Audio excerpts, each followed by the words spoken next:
Swamiji's words are like fire. You cannot cover fire with a piece of cloth. You cannot say that I can protect myself from fire by covering a piece of cloth. Once you come in touch with those words, they bring change in you. Share a small anecdote which I'd been to a function in Kadapa in Andhra Pradesh, a kind of a youth camp where 3 to 400 students were there. They all come from the rural area. Knowledge or their proficiency in English was quite average. But then there was no other way we could have the convention there because there were speakers in different languages. So the convention was in English. It started. First, I was asked to speak. The next speaker was a gentleman who was the superintendent of police of Kadapa district. From a distance, when I looked at him, I felt as if I am meeting a schoolboy. He looked so small and so short. But then he was superintendent and he had all the paraphernalia. People were there to respect him, to take care of him. And after I had finished speaking, he asked the Swamiji in charge sitting there that, do the students understand English? Now his name was such that one could feel that he knew Hindi also. So Swamiji said, well, they're all college students, they would understand English. But if in case you want to speak in Hindi, that's fine. In Andhra Pradesh, a lot of people speak Hindi. He didn't respond and went to the podium and spoke for close to 45 minutes in chaste Telugu, which was a surprise to all. Then he began telling his story. He said, I come from a small town in Bihar. And when I was in 7th standard, I failed in mathematics. But I was a studious person who was interested in books. So there was a center of the Ramakrishna Mission.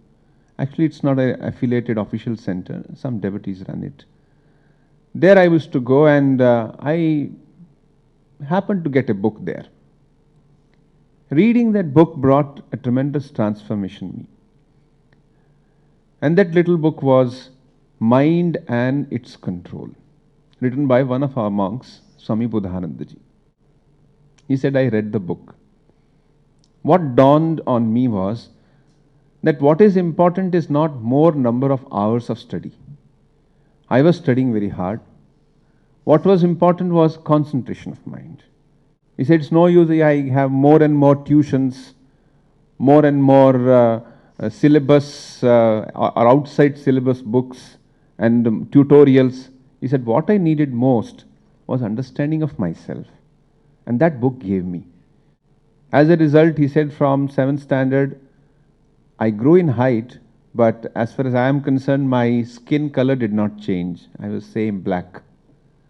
But what changed was the perception of life. What changed was the attitude towards life, attitude towards myself. And the result was when he came to 10th standard, he got 100% mark in 2 or 3 subjects. Then he went on to do his further studies, went to IIT Bombay, got a gold medal there, and then he did his competitive studies and is now an IPS officer. The point that I am referring to here is today's subject, that is nation building or rebuilding India. In Swami Vivekananda's words, or what is his vision about it, his vision is change the human beings, bring a change in their understanding, their perception, building up of character. And what is character? Swami Vivekananda defines as character is a bundle of habits. Put it in more Sanskritized word, it is a bundle of samskaras. If you have good samskaras, if you have good habits, not habit in just terms of what time you get up and what you use for your brushing and most physical aspects of habit, though that's also important. What's more important than that is your mental habits. So this character building is at the core of nation building, because nation is not just infrastructure, nation is not just large buildings and more clubs and beautiful roads, though they are having their own importance. What is more important than that is the kind of human beings that inhabit that country.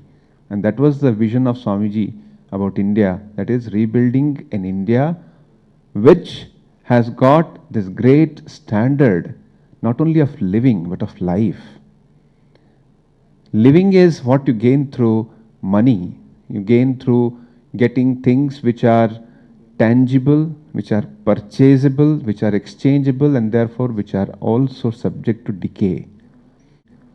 If you put your mind on them, you also therefore undergo the same problems which those things undergo, which is decay. What we need is this concentration of mind on something higher.